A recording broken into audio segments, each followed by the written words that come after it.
Mtazamaji wa Rabi TV, karibu sana kwenye kipindi cha Maarifa. Hiki ni kipindi maalum kwa ajili ya kuletea wewe maarifa mbalimbali ambayo yatakusaidia, lakini pia wewe utakuwa mwalimu kwa wengine kwa yale ambayo utakuwa ukijifunza hapa. Na leo niko na mgeni maalum kabisa, anaitwa Inspector Samuel Kihongole. Yeye atatupitisha hatua kwa hatua tunapozungumza kuhusu masuala ya kikatili, ukatili wa kijinsia ni nini hasa. Lakini jeshi la polisi, kuna dawati, tunafahamu dawati la jinsia linafanyaje kazi, utaratibu wa kuripoti ukoje? Je, ni kweli kwamba wanaume wakienda kuripoti kama amepigwa na mkewe, kupokelewa kwake msaada kwa mwanaume unakuwa mdogo tofauti na anavyoenda mwanamke? Umeona, kutoa elimu hivi na nini, kushughulika na wahalifu, unapata na muda wa kuandika wimbo na kwenda studio, umerekodi, nimeona umeshoot na video sasa tunaiona YouTube. Unawezaje haya? Kwanza nilishukuru jeshi la polisi. Limeweza kutambulisha kipaji changu, ingawa shule msingi ilikuwa nimpiga ngoma huko na nilikuwa napenda tu hii vitu, ninasema inborn. Sema unaweza kuwa na kitu alafu mzazi asijue. Ndio. Kwa hiyo mimi niseme rasmi kabisa kazi ya kuimba. Kwanza mimi nilikuwa na mwimba kwaya kanisani. Mwimba kwaya. Kwa tuseme kanisa pia limehusika. Mimi nasali KKT. Kupitia kuimba, naimba kwaya zote. Kwa vijana, kwa wanawake naweza nikaimba. Unaimba kote. Naimba sauti ya tatu. Nani alikwambia uimbe huku kwingine? Au wewe mwenyewe ulikaa ukasema hivi, kama sauti ninayo kanisani naimba, sasa unaweza nikapiga wimbo? Neno la Mungu linasema kila mwenye pumzi na msifu Bwana. Kwa hiyo nadhani chanzo ni hicho.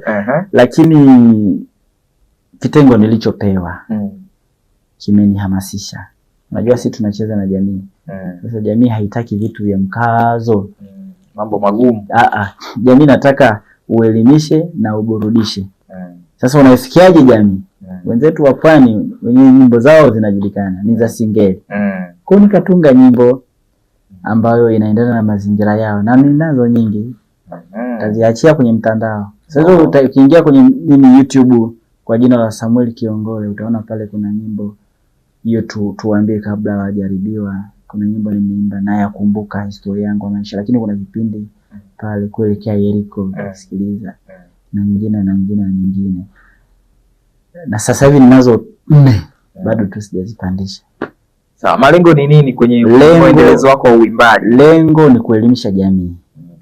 Na ndio maana hata mtu anapoimba yani anakuwa amefocus kwenye kipande fulani. Mwingine anaimba gospel, mwingine anaimba zuku, mwingine anaimba hip hop, mwingine reggae, si ndio? Kila mtu ana target yake. Na msanii ni mwalimu.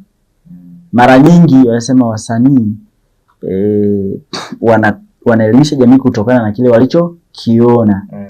Yaani baada ya kumpa hichi kitabu asome masuala ya polisi jamii, hiki ni kigumu, hiki ni kidogo, lakini maandishi haya ni mengi kwa mtu ambaye ana changamoto za kiuchumi.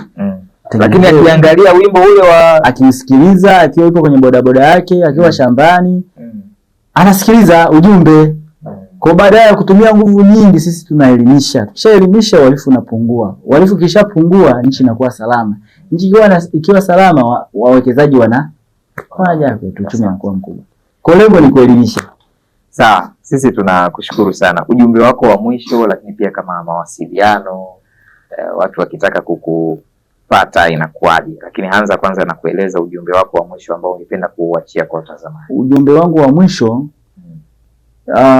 kauli mbiu ya polisi jamii sasa hivi tunasema polisi jamii dumisha amani na utulivu. Dumisha amani na utulivu. Kwa nini tunasisitiza amani? Amani kitoweka hata kwenye familia, ndoa haitakuwepo. Amani kitoweka kwenye familia, malezi yanayumba. Amani kitoweka kwenye nchi, hakuna kitakacho, hata hapa tusingefanya.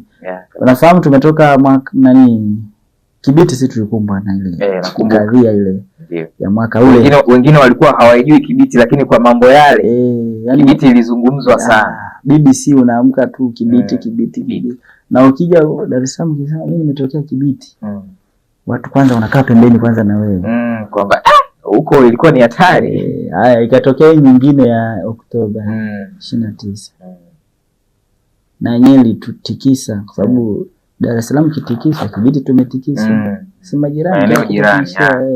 Kwa yale maeneo yote umeona kwa vitu vingi vinavyotokea hapa sisi tunakuwa ni waathirika kwa namna moja ama nyingine. Na ndio maana mna kauli mbiu polisi jamii dumisha amani na utulivu. Kwa hiyo nikisema polisi jamii unamaliza dumisha amani na utulivu. Dumisha amani na utulivu polisi jamii. Sawa sawa. Wanakupataje wenye maswali zaidi? Mtu ana jambo lake anatamani kukueleza.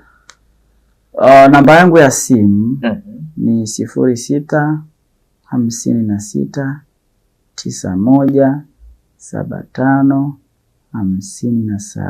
0656917557. Lakini kwa kusupport kazi zangu za uelimishaji wanaweza kanipata kupitia jina la Samuel Kiongole kwenye platform zote.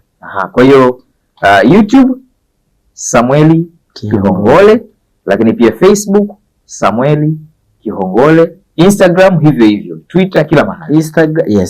Instagram kwa kazi zangu zile za Plan B sasa. Maana bila Plan B bwana. Si ndio tunaelimisha vijana wewe na Plan B. Sasa huwezi kuelimisha jamii kuwa na Plan B wewe mwenyewe.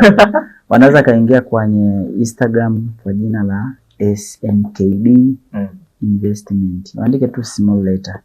SNKD Investment. Wanaweza kaona each and everything, kila kitu atakiona kule. Lakini kwa upande wa tovuti kuna vitu tunavyomalizia, lakini naweza kaipata kwenye link ya https://snkd.vesel.app. Kifungua hiyo tovuti, nafikiri tovuti na linki vyote sasa. Sawa sawa. Inspector, sisi tunakushukuru sana. Ndio. Tunakushukuru kwa elimu. Kipindi chetu kinaitwa Maarifa na wewe umekuja kutupa maarifa kuhusu masuala ya kijinsia. Ndio.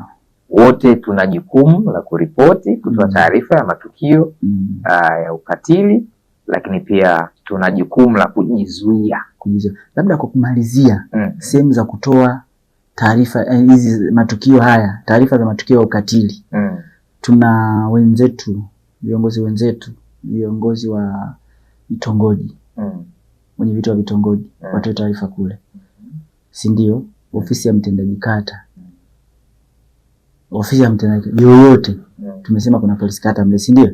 Kuna wataalamu wengine, afisa kilimo yumo mle, afisa usawa jamii yumo mle, afisa kilimo yumo mle, afisa mifugo yumo mle, afisa mazingira yupo mle. Watoe pale. Lakini tunashirikiana na wenzetu wa jicho angavu, ustawi wa jamii tunashirikiana nao. Dawati la jinsia ndio hapa sasa. Ndio kituo cha polisi. Na kituo cha polisi tunasema ni kama pale Magufuli terminal. Pale ukifika pale ukitaka kwenda Mwanza, Iringa, hivyo. Kwa hiyo wakifika pale nafikiri wanapewa kwa upana zaidi. Sasa wewe unaingia hapa tutakueleza hivyo, unashughulika na hivi. Hapa nenda huko. Sawa. Jamani, msiogope. Kwenda kituo cha polisi. Na ikiwezekana waje hata kutusalimia hata kama ana shida. Inawezekana. Yaani mtu akatoka nyumbani kwake akasema anakuja kuwasalimia kituo cha polisi. Very possible. Kwamba jamani salama, polisi si ya kwao. Jamani salama. Jamani mmekunywa chai. Yes. Inawezekana kabisa. Possible. Polisi jamii. Sio kwamba kila anayekuja pale basi kuna shughuli. Na nimeona wanahisi wanatukosea. Watu wanaenda kuwaona wateja kule na magereza. Wanaenda kuwaona, lakini si wanatusahau kuja kutuona pale. Na sisi tunatoa huduma kwenye jamii. Waje watuone. Jamani, sisi tunakuja kuwaona polisi. Kwani kuna ubaya? Kuna mtu alishawahi kushtakiwa kwamba ameenda kusalimia polisi? Hiyo itakuwa ni changamoto.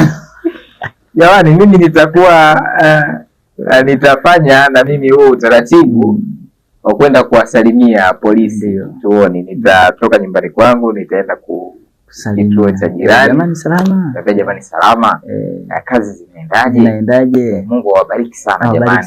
Basi na wiki 2 zilizopita tulitembelewa hapa, nisiposema nitakuwa mchoyo wa fadhila. Ndio. Tumetembelewa wenzetu wa Adventist wa Sabato. Wamekuja kutembelea kituo cha polisi. Kutuhubiria pale. Kutuhubiria, ametupa neno la Mungu safi kabisa. Safi mno wale watu. Kituoni. Wamekuja kutuhubiria, tumekaa pale. Sio job training, train namna ya kumheshimu Mungu, namna ya kumtegemea Mungu kwenye kazi. Usipomtegemea Mungu bwana, utoboi. Kuna baadhi ya mambo Mungu mwenyewe anahusika. Zaburi 127:1 inasema Bwana asipoulinda mji, huyo akeshaye anakesha bure. Lakini kuhusu malezi, Hosea 4:6 kama sio 4:6 inasema watu wangu wanaangamizwa kwa kukosa maarifa. Na hapa ndo tunatoa maarifa, hatutaki watu waangamizwe. Lakini pia mzazi asimnyime mapigo na mtoto, kwa sababu anasema malezi sio huruma. Kwa hiyo 50-50, yani kubalance hapo. Usimnyime mtoto mapigo, lakini sio kule kupiga mpaka unataka kuua. Sawa, tunakushukuru sana, lakini umetupa na jambo jipya hilo la kwenda kusalimia polisi. Mtazamaji, sisi tunahitimisha kwa namna hiyo kipindi cha Maarifa kwa siku ya leo. Mimi naitwa Eben Mitimingi, nilikuwa na Inspector Samuel Kihongole. Yeye anasimamia dawati la jinsia kule Kibiti, na ametaja majukumu mengine mbalimbali anayoyafanya, lakini lingine anatoa elimu kwa njia ya uimbaji. Anaimba na wimbo wake uko kule YouTube, ambapo utamtafuta kwa jina hilo hilo Samuel Kihongole. Ukitazama huko wimbo wake, video yake nzuri kabisa, mimi binafsi nimeitazama. Usiishie tu kutazama, hebu washirikishe na wengine wapate elimu, alafu waambie subscribe ili hizo nyingine ambazo Inspector ametuambia bado hajaziachia, siku zikiachiwa tu sisi tunakuwa wa kwanza kuziona. Basi tunahitimisha kwa mtindo huo. Tukutakia wakati mwema na kwa